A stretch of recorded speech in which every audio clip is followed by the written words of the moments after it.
저는 오늘 여러분과 함께 읽은 잠언 3장 1절에서 6절까지의 말씀을 가지고 그리하면 이와 같은 제목으로 말씀의 은혜를 나누기 원합니다. 오늘 말씀의 제목을 함께 고백하겠습니다.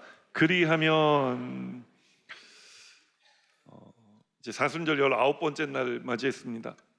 19번째 날 지내면서 또 이번 한 주간 우리가 더 머뭇거렸던 우리의 신앙의 발걸음이 움직여지고 주님과 함께 호흡을 맞춰 신앙생활에 나아가는 거룩한 주의 백성들 되시기를 주님의 이름으로 축원합니다. 어떤 사람에게 이런 일이 일어날까 생각을 해보니까요, 말씀을 귀 기울여 듣는 사람들에게 이렇게 하나님과 호흡이 다시 맞춰지고 다시 걷게 하신 하나님 은혜가 부어지더라고요. 제가 이렇게 설교를 하다 보면요, 저랑 똑같이 숨을 쉬시는 분들이 계세요. 아니 뭐 숨은 누구나 쉬는 건데, 제가 이렇게 설교를 하다가 집중하시는 분들은요, 제가 막 설교를 하다가 할 때 같이 이렇게 숨을 쉬시는 분들이 계세요. 제 말이 중요한 것이 아니라 하나님 우리에게 주시는 말씀을 그렇게 귀하게 집중해서 들을 때 우리 하나님께서 오늘 말씀처럼 그리하면의 복을 우리에게 주실 줄 믿습니다. 저는 어린 시절에 저희 어머니께 종종 들었던 말이 하나 있는데, 아마 여러분들도 듣거나 우리 어머니들 많이 하셨을 거예요. 엄마 말 좀 잘 들어라. 엄마 말 잘 들으면 자다가도 떡이 나온다. 제가 오늘 설교를 준비하다가 문득 이 어머니께 들었던 말씀이 생각이 났는데, 또 생각해 보니까 좀 그런 거예요. 왜냐면 저는 아버지이기 때문에 그런 거죠. 그래서 제가 요즘 AI 시대 아닙니까? 그래서 AI에게 물어봤습니다. 아빠 말을 잘 들으면 뭐 나오는 거 없니? 질문을 했어요. 그러니까 AI가 저를 절망시키는 답을 주었습니다. 목사님, 안타깝게도 아빠 말을 들으면 뭐가 나온다라는 말은 찾아볼 수 없습니다. 대신 관계된 말 중에 아내 말을 잘 들으면 자다가도 떡이 나온다는 말이 있습니다. 오늘 예배 나오신 우리 아버지들 힘을 냅시다. 그래서 아버지 말을 들으면 용돈이 나온다, 아무튼 뭐라도 나오는 우리 아버지들이 되시기를 주님의 이름으로 축원합니다. 우리가 만들어가면 되는 거예요. 우리 뭐라고 만들까요? 아빠 말을 잘 들으면 용돈이 나온다, 뭐 이렇게 한번 밀어볼까요? 제가 드린 말씀의 중심은 사실은 이제 아빠 엄마를 나누는 것은 아니고, 주로 어머니들이 이제 이런 얘기를 많이 하시니까 어머니가 하는 말이라고 생각하실 수 있지만, 우리 속담사전을 보면 부모님 말을 잘 들으면 자다가도 떡이 나온다, 사실 이렇게 기록되어져 있습니다. 왜 부모의 말을 잘 들으면 자다가도 떡이 나온다는 말이 생긴 것일까요? 부모님 말을 잘 들으면 그만큼 복된 삶을 살아가게 되기 때문에 그런 것입니다. 세상에 어느 부모가 자녀가 잘못되기를 바라고 말하는 부모 있겠습니까? 다 잘되라고 하는 이야기죠. 하물며 우리 하나님 아버지의 말씀을 잘 들으면 어떤 일이 일어날까요? 떡만 나올까요? 아닙니다. 하나님께서 은혜와 복을 쏟아붓듯이 부어 주시는 것입니다. 그래서 오늘 성경의 말씀처럼, 성경이 말씀하는 것처럼 그리하면 하나님 말씀을 귀 기울여 들으면, 그리하면 하나님께서 우리에게 복을 주시는 줄 믿으시기를 주님의 이름으로 축원합니다. 자, 그렇다면 이 사순절을 지나면서 우리가 귀 기울여 들어야 될 하나님의 말씀은 무엇이며, 그 말씀을 들을 때 우리 하나님은 어떠한 은혜와 복을 우리에게 베풀어 주시는지에 대해 오늘 말씀의 은혜를 나누기 원하는데, 첫 번째로 우리가 귀 기울여 들어야 할 하나님의 말씀은 바로 이것입니다. 말씀을 기억하고 명령을 지키라는 거예요. 함께 고백합니다. 말씀을 기억하고 명령을 지키라. 본문 1절로 2절 말씀 함께 읽겠습니다. 내 아들아, 나의 법을 잊어버리지 말고 내 마음으로 나의 명령을 지키라. 그리하면 그것이 내가 장수하여 많은 해를 누리게 하며 평강을 더하게 하리라. 이스라엘의 많은, 물론 생활 규범들과 법들이 있겠죠. 그러나 이 모든 법의 근간이 되는 것은 무엇이냐? 십계명입니다. 십계명이 무엇이냐? 예수님께서 마태복음 22장 37절로 40절에 두 문장으로 정리해 주셨는데, 우리 함께 읽겠습니다. 예수께서 이르시되 내 마음을 다하고 목숨을 다하고 뜻을 다하여 주 너의 하나님을 사랑하라 하셨으니 이것이 크고 첫째 되는 계명이요 둘째도 그와 같으니 내 이웃을 내 자신같이 사랑하라 하셨으니 이 두 계명이 온 율법과 선지자의 강령이니라. 예수님께서 십계명을 정리해 주셨는데 무엇으로 정리해 주셨느냐? 사랑으로 정리해 주신 것입니다. 그런데 이 사랑은 명사로서의 사랑이 아닙니다. 사랑이란 이런 것이다가 아니라 예수님께서 정리해 주신 이 십계명의 사랑은 동사로서의 사랑입니다. 사랑하는 것입니다. 사랑하는 삶을 살아가는 것이라 이야기하는 것입니다. 예수님께서는 최후의 만찬 자리에서 제자들의 발을 씻기시며 요한복음 13장 34절 말씀을 통해 이와 같이 말씀하십니다. 함께 읽겠습니다. 새 계명을 너희에게 주노니 서로 사랑하라. 내가 너희를 사랑한 것 같이 너희도 서로 사랑하라. 새 계명을 너희에게 주노니 서로 사랑하라. 여러분, 사랑은 말하는 게 아니라 사랑은 하는 것이라 예수님은 거듭 말씀하시는 것입니다. 그래요, 예수님께서 말씀하신 사랑은 동사입니다. 사랑하는 것이었습니다. 그럼 어떻게 사랑해야 할까요? 예수님께서 요한복음 13장 34절 좀 전에 읽은 말씀에 이렇게 말씀하시지 않습니까? 내가 너희를 사랑한 것 같이. 그럼 예수님은 우리를 어떻게 사랑하셨습니까? 로마서 5장 8절 말씀 함께 읽겠습니다. 우리가 아직 죄인 되었을 때에 그리스도께서 우리를 위하여 죽으심으로 하나님께서 우리에 대한 자기의 사랑을 확증하셨느니라. 우리가 하나님과 원수 되었을 때 하나님은 이미 우리를 사랑하기 시작하셨다는 것입니다. 그 사랑은 지금도 이어지고 있고 앞으로도 계속될 것이라 말씀하는 것입니다. 주님께서 이 사랑을 우리에게 부어주시기 위해서 보여주신 것이 있는데 그것이 무엇이냐? 희생을 보여주는 것입니다. 다 주시는 것을 보여주신 것입니다. 그렇습니다. 주님은 십자가에 달려 몸짓고 피 흘려 죽기까지 우리를 사랑하여 주신 것입니다. 당신의 전부를 다 우리를 향해 희생하신 것입니다. 예수님이 말씀하신 사랑은 희생의 사랑입니다. 다 주신 사랑인 것입니다.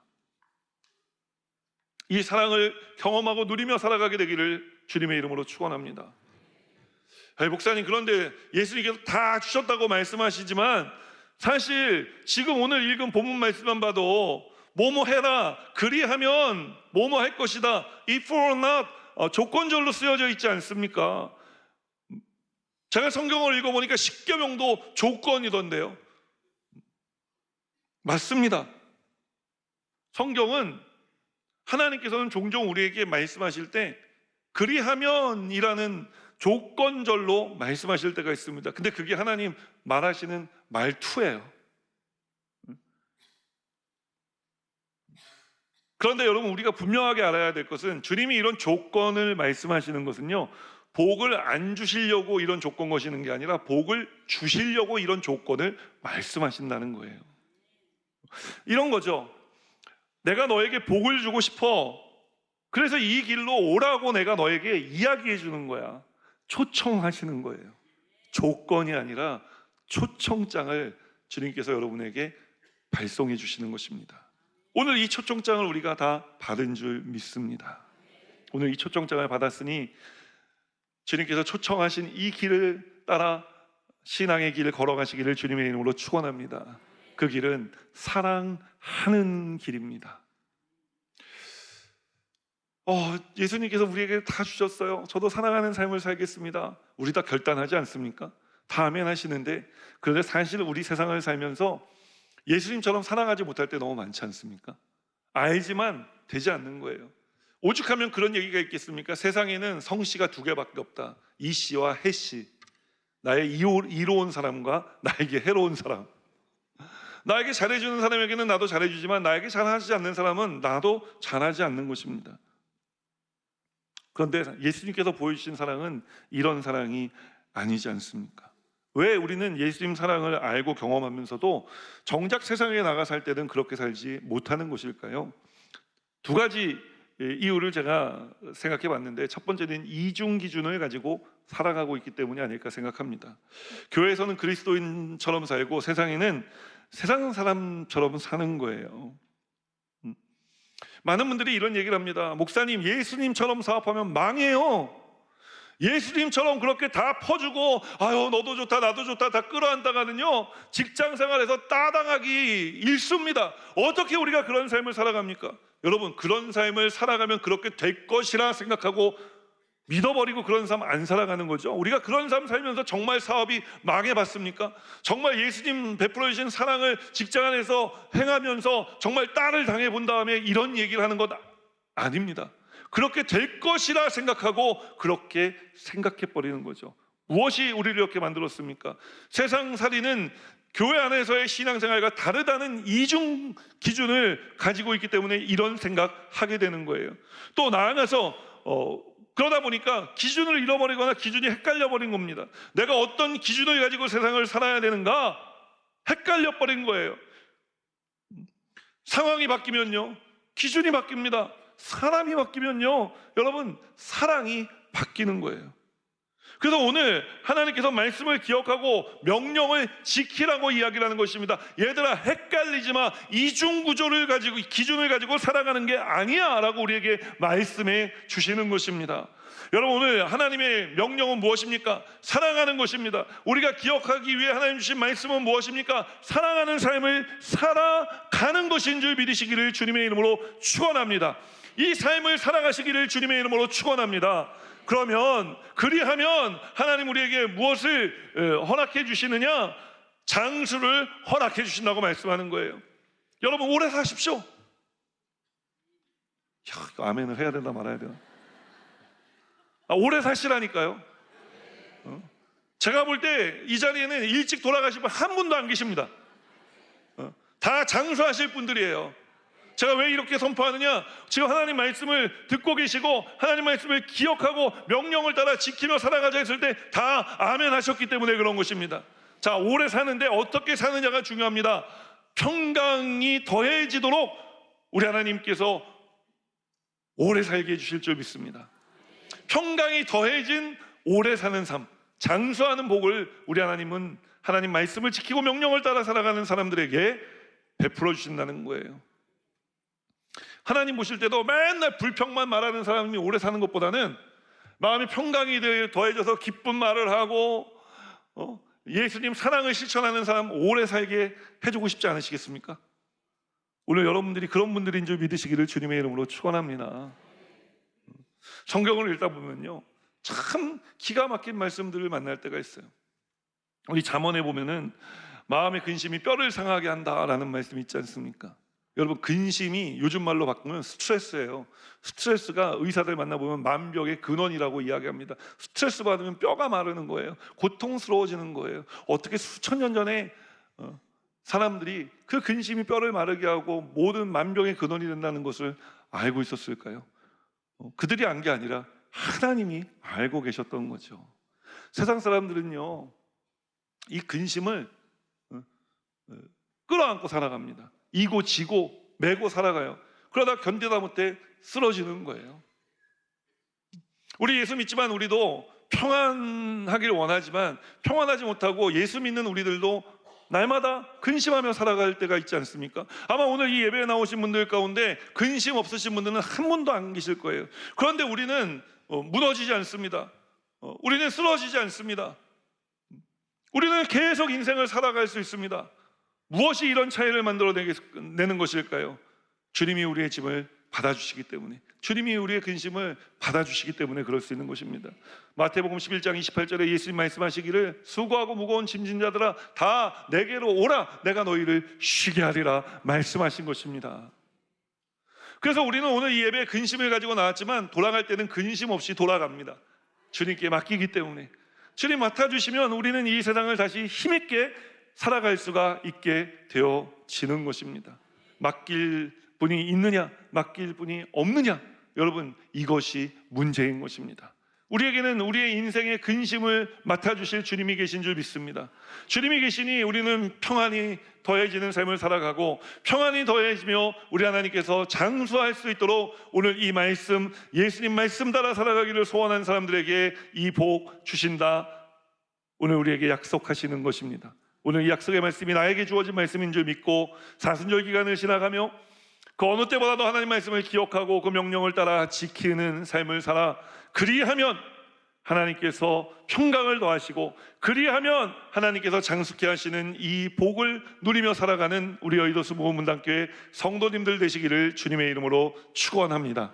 말씀 속으로 한 걸음 더 들어가 오늘 그리하면의 삶을 살아가기 위해 귀 기울여 들어야 될 하나님의 말씀은 또 무엇일까요? 인자와 진리를 마음판에 새기라는 것입니다. 함께 고백합니다. 인자와 진리를 마음판에 새기라. 3절 4절 말씀 함께 있습니다. 인자와 진리가 내게서 떠나지 말게 하고 그것을 내 목에 매며 내 마음판에 새기라. 그리하면 내가 하나님과 사람 앞에서 은총과 귀중히 여김을 받으리라. 하나님께서는 이제 하나님 말씀을 기억하고 지키라 라고 말씀하시는 것뿐만 아니라 인자와 진리가 나에게서 떠나지 않게 하라, 붙들라 라고 말씀을 하십니다. 자, 이 인자와 진리를 쉬운 성경을 보니까 이렇게 풀이합니다. 성실과 사랑이라고 풀이합니다. 그리고 다시 성실이란 단어, 이 성실이라는 단어를 사전을 찾아보니까 많은 분들이 근면 성실할 때 부지런하고 착하다, 뭐 이렇게 착실하다라고 이야기를 하는데 사실 이 성실이라는 단어의 사전의 원뜻은 이런 뜻이라고 합니다.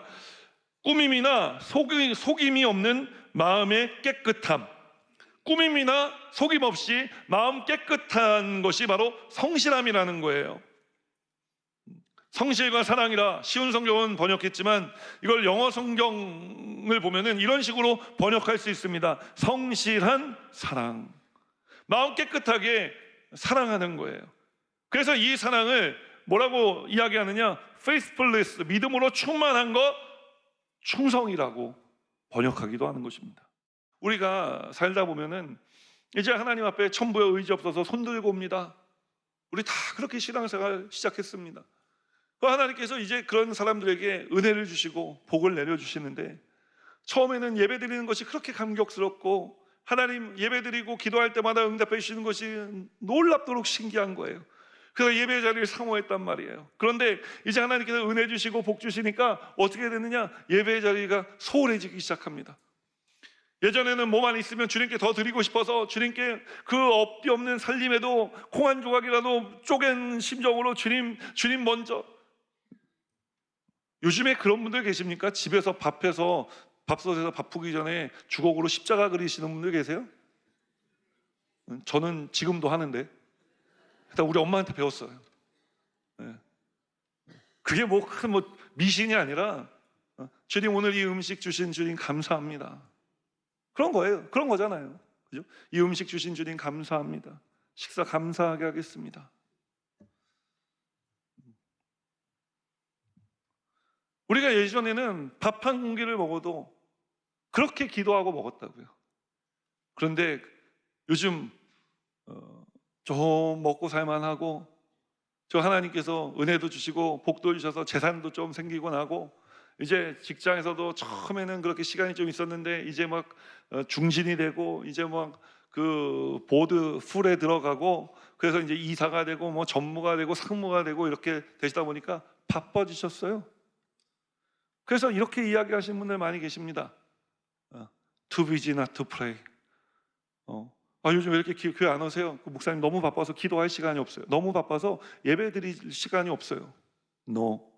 오늘부터 우리의 신앙은요 이렇게 변해야 될 줄 믿습니다. Too busy to pray. 너무 바빠서 예배하고 너무 바빠서 기도하는 그런 신앙생활 우리가 회복해야 될 줄 믿습니다.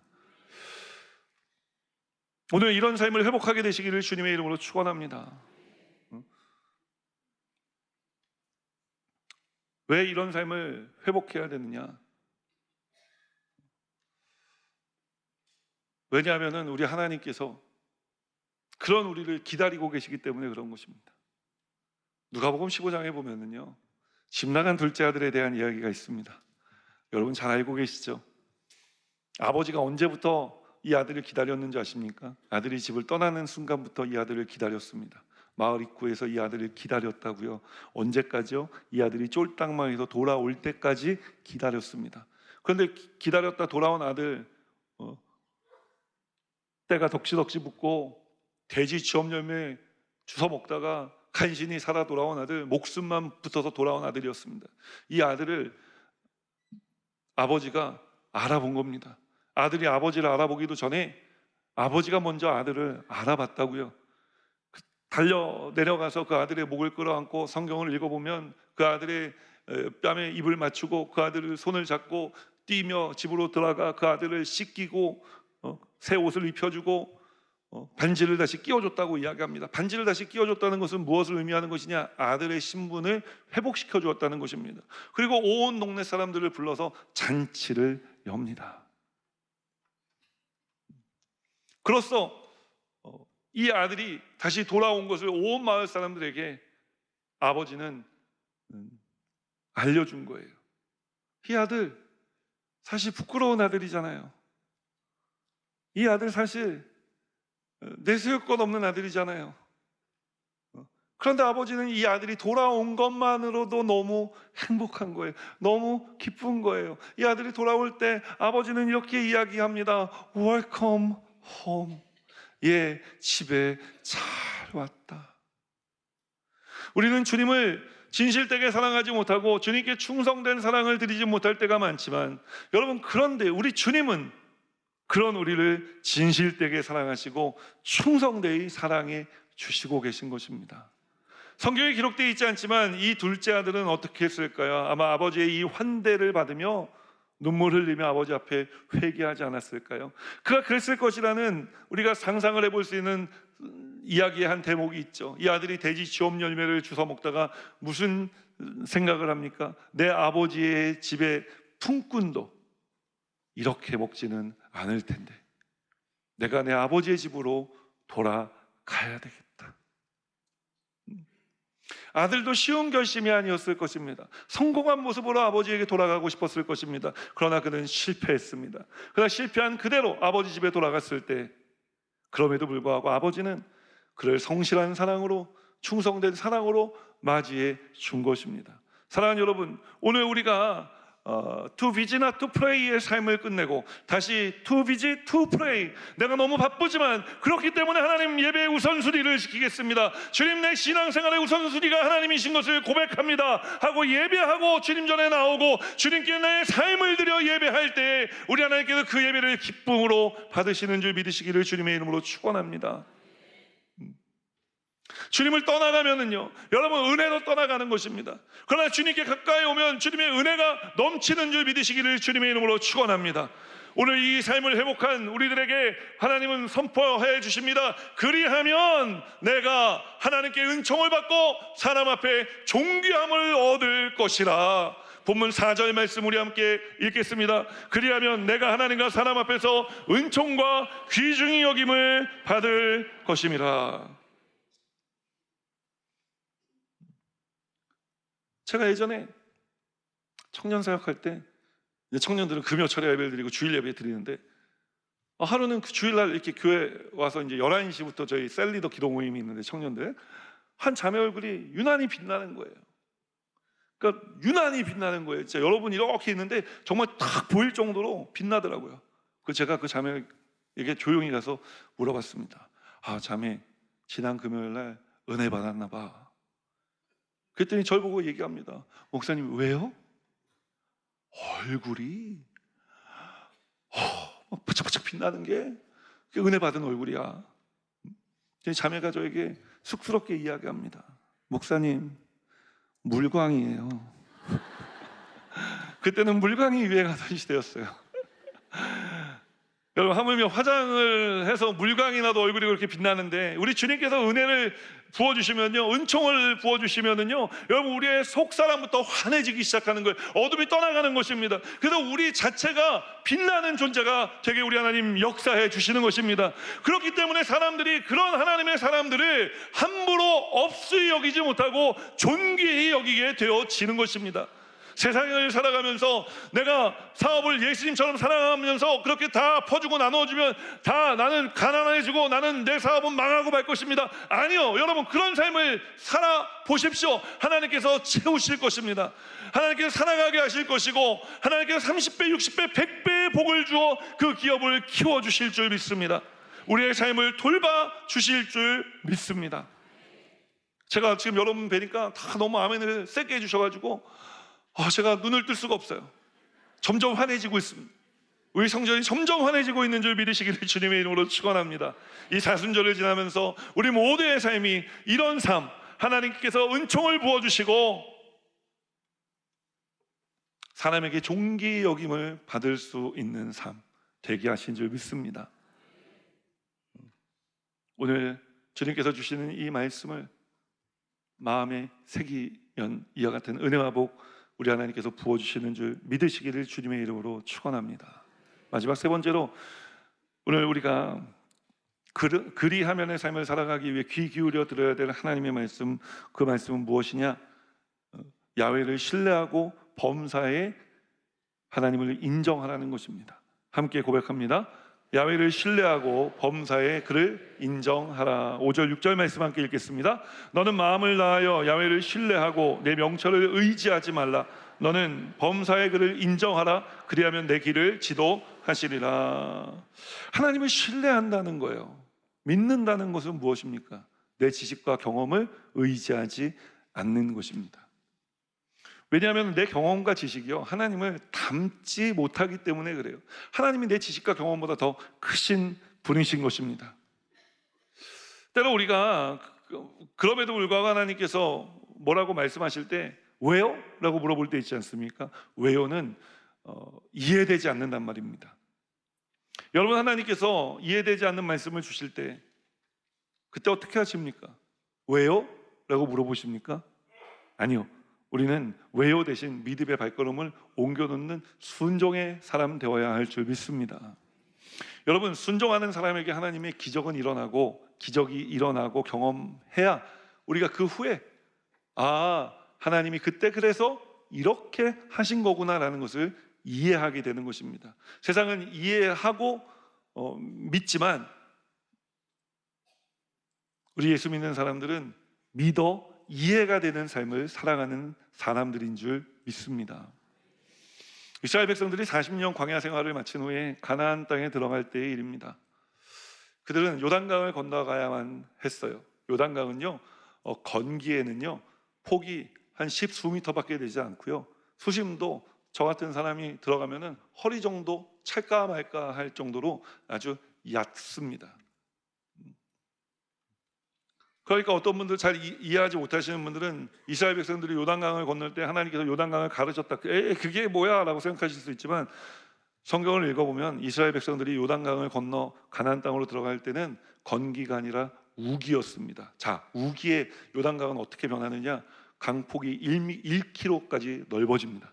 그리고 가장 깊은 곳의 수심은 5m에 이르른다고 합니다. 사람의 힘으로 건너갈 수 없는 구간이 있는 겁니다.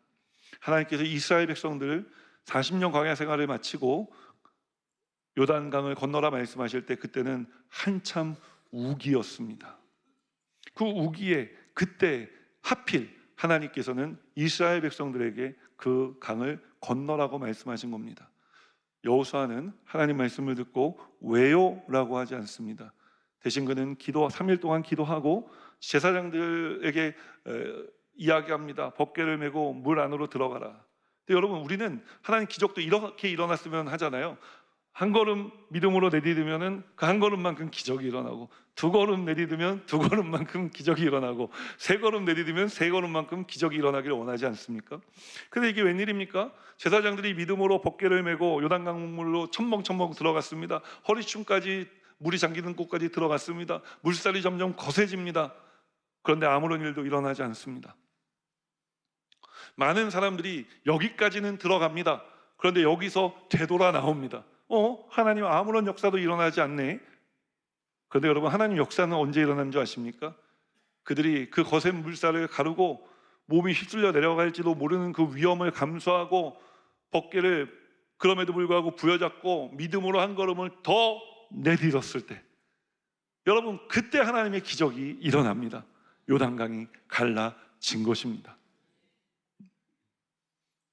또 한 사람, 엘리사 선지자 시대에 아람의 군대 장관을 지낸 나아만이라는 장군을 기억하십니까? 그는 세상의 모든 것을 가진 사람이었습니다. 하지만 나병에 걸렸고, 그는 모든 가진 것보다도 더 큰 아픔과 상처를 끌어안고 살아갈 수밖에 없는 존재가 되었습니다. 근데 한 여종이 이스라엘에서 포로로 끌고 온 여종인데, 그 여종이 이 나아만 장군에게 시종을 들다가 이야기하는 거예요. 우리 저 이스라엘에는 엘리사라고 하는 하나님의 종이 있는데 그분이면 고쳐주실 수 있을 겁니다, 주인님. 그래서 왕의 허락을 받고 엘리사 선지자를 찾아갑니다. 그런데 엘리사 선지자를 찾아갔는데 엘리사 선지자 나와보지도 않습니다. 그리고 사환인 게하시를 내보내 그냥 이야기합니다. 저기 요단강에 가서 몸 씻어라. 7번 씻으면 하나님 고쳐주실 것이다. 화가 났습니다. 내가 누군 줄 알고. 그러나 그는 그 화를 누르고 요단강에 갔습니다. 요단강에 가보니까 자기네 동네에 흐르는 강물보다 훨씬 더 더러웠습니다. 흙탕물이 있는 물이었습니다. 그러나 그 강에 나아만 장군은 어떻게 합니까? 들어갑니다. 몇 번 들어갑니까? 6번, 7번을 들어갑니다. 우리 믿음대로라면, 우리가 원하는 대로라면 한 번 들어갔다 나오면 좀 팔에 나병이 없어지고, 2번 들어갔다 나오면 다리에 나병이 없어지고, 뭐 이런 식이어야 되는데 아무런 일도 일어나지 않습니다. 무려 7번째 들어갔을 때도 아무 일도 일어나지 않았습니다. 언제 이 나아만 장군의 나병이 난 줄 아십니까? 7번째 들어갔다 나왔을 때 하나님께서 그에게 기적을 베풀어 주셔서 온몸의 나병을 치료해 주신 것입니다. 여러분, 우리 하나님은 우리의 믿음을 원하시는 것입니다.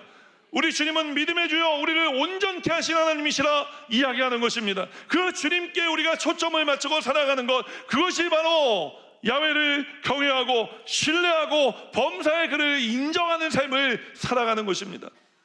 세상에 많은 일들이 일어납니다. 많은 일들이 있습니다. 우리가 세상을 바라보면요, 여러분, 절대 일어나지 않을 일들이, 이루어지지 않을 일들이 주님 바라보면 이루어지는 것입니다. 이것이 믿음의 역사입니다. 오늘 어떤 기도의 제목을 가지고 나오셨습니까? 어떤 마음을 가지고 이 자리에 나오셨습니까? 세상에서 방황하다가 실패하고 지치셨습니까? 다시 하나님 믿는 믿음의 자리로 돌아오시기를 주님의 이름으로 축원합니다. 주님께서 여러분을 살리실 것입니다. 주님께서 여러분을 새롭게 하실 것입니다. 주님께서 여러분의 인생의 길을 인도하실 것입니다. 오늘 6절 말씀에 보면 뭐라고 말씀합니까? 너는 범사의 그를 인정하라. 그리하면 내 길을 지도하시리라. 하나님이 인도하시는 길, 여러분, 그 길은 죽음에 이르는 길이 아니라 생명에 이르는 길인 줄 믿습니다. 그 길은 사람의 길이 아니라 우리 하나님 다윗을 통해 고백받으신 것처럼 높은 곳을 다니게 하시는 길인 줄 믿습니다. 우리의 생각과 우리의 경험을 넘어서는 길인 줄 믿습니다. 오늘 이 그리하면 야훼께서 우리의 길을 인도하시리라. 오늘 이 길 걸어가는 우리 여의도 수모 문단교회 성도님들 다 되시기를 주님의 이름으로 축원합니다. 말씀을 기억하고 지키십시오. 그리하면 하나님께서 평강이 더해진 장수를 여러분에게 허락해 주실 것입니다. 인자와 진리를 마음판에 새기십시오.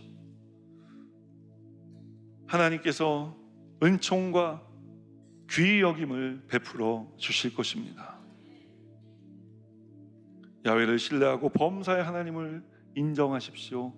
그리하면 하나님이 여러분의 인생의 길을 인도해 주실 것입니다. 가장 좋은 길로, 가장 복된 길로 인도하실 주님을 바라보면서 우리 함께 이 찬양 고백하며 기도의 자리로 나아가겠습니다.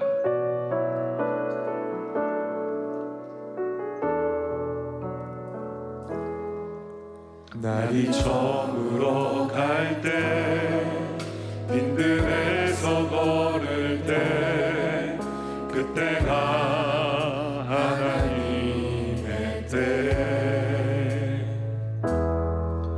내 힘으로 안 될 때, 빈손으로 걸을 때, 내가 고백해 여호와 이래. 주가 일하시네.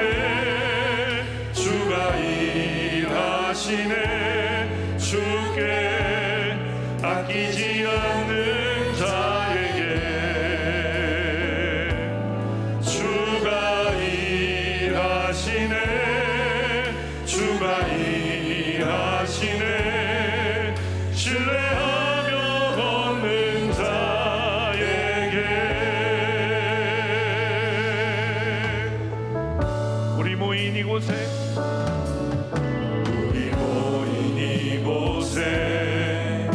함께 하시리라. 함께 계시네 누리네 아버지 은혜 적은 떡과 물고기 내 모든 걸 드릴 때 모두 고백해 여호와 우리 그 자리에서 일어나서 함께 고백하겠습니다. 주가 일하시네 주가 일하시네 주께 아끼지 않는 자에게 주가 일하시네. 주가 일하시네 신뢰하며 걷는 자에게 오늘 제가 여러분 위해 기도드리기 원합니다. 그 자리에 앉으시며 말씀대로 살기 원하시는 분들은 가슴에 손을 얹어주시고, 아프신 분은 아픈 곳에 믿음으로 손을 여려 기도할 때, 자녀들을 위해 기도하기 원하시는 분들은 머리에 손을 얹어주시기 바랍니다. 주님 보십시오. 그리하면 의 삶을 살아갈 수 있도록 주님 또 그런 삶을 살아가기를 소원하며 가슴에 결단하는 마음으로 손을 얹은 주의 백성들, 모든 주의 백성들에게 성령님 역사해 주셔서 그리하면에 하나님 부어주시는 은혜와 복된 삶 살아갈 수 있게 하여 주시옵소서. 이 모든 기도가 하나님 응답받는 기도 되게 하여 주시옵소서. 주님께 모든 것 맡겨드리고 예수 그리스도 이름으로 축복하고 기도합니다. 아멘. 다시 한번 고개 숙이고 기도할 때, 오늘 우리 예배 가운데 처음 나오신 분들이 계시지 않습니까? 그런 분들이 계시다면 인도하신 분의 도움을 받아 그 자리에서 잠시 일어서 주시기 바랍니다. 주님을 멀리 떠났다 돌아오기 원하시는 분들도 일어나시기 바랍니다. 주저하지 마십시오. 하나님께서 여러분을 기다리셨습니다. 그리고 하나님께서 오늘 여러분을 기다리시고 부르신 이유는 그리하면의 복을 주시기 위해서, 말씀을 듣고 그 말씀을 들은 분들에게 복을 주시기 위해서 부르신 것입니다. 오늘 이 복의 주인공이 되십시오. 예수 믿고 구원받으면 이런 삶을 살아갈 수가 있는 것입니다. 우리 본당에서도 또 동백성전에서도 신동탄교회에서도 오늘 예수 믿고 구원받기 원하시는 분들은 일어나시기 바랍니다. 구TV로 또 CBS로 방송을 통해 예배드리는 분들 가운데도 예수 믿고 구원받기 원하시는 분들 계시면 일어나시기 바랍니다. 일어나신 분들은 제 기도를 따라해 주시고, 먼저 예수 믿고 구원받은 성도님들은 이 기도를 도와주시기 바랍니다. 하나님 아버지, 저는 죄인이었습니다. 어디에서 와서 왜 살며 어디로 가는지 알지 못하고 방황하며 살았습니다. 저의 죄를 위하여 십자가에서 죽으시고 부활하신 예수님을 제 구주로 모셔드립니다. 저는 하나님의 자녀가 되었습니다. 지금부터 영원토록 주님과 함께 살겠습니다. 예수님 이름으로 기도드립니다. 아멘.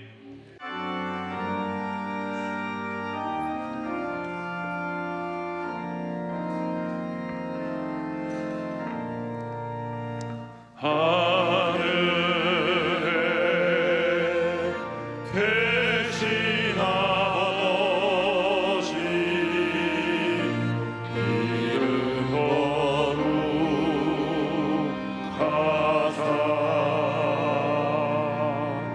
주님 나라 임하시고 뜻이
이제는 우리 구주 예수 그리스도의 무한하신 은혜와 하나님 아버지의 크고 넓으신 사랑하심과 보혜사 성령님의 내주 교통하실 뿐만 아니라 삶 속의 능력으로 역사하시는 충만한 역사하심이 오늘 그리하면의 삶을 살아가기 위해 세상으로 나아가는 거룩한 주의 백성들의 삶에마다 이제로부터 영원토록 함께 하시기를 축원하옵나이다. 아멘.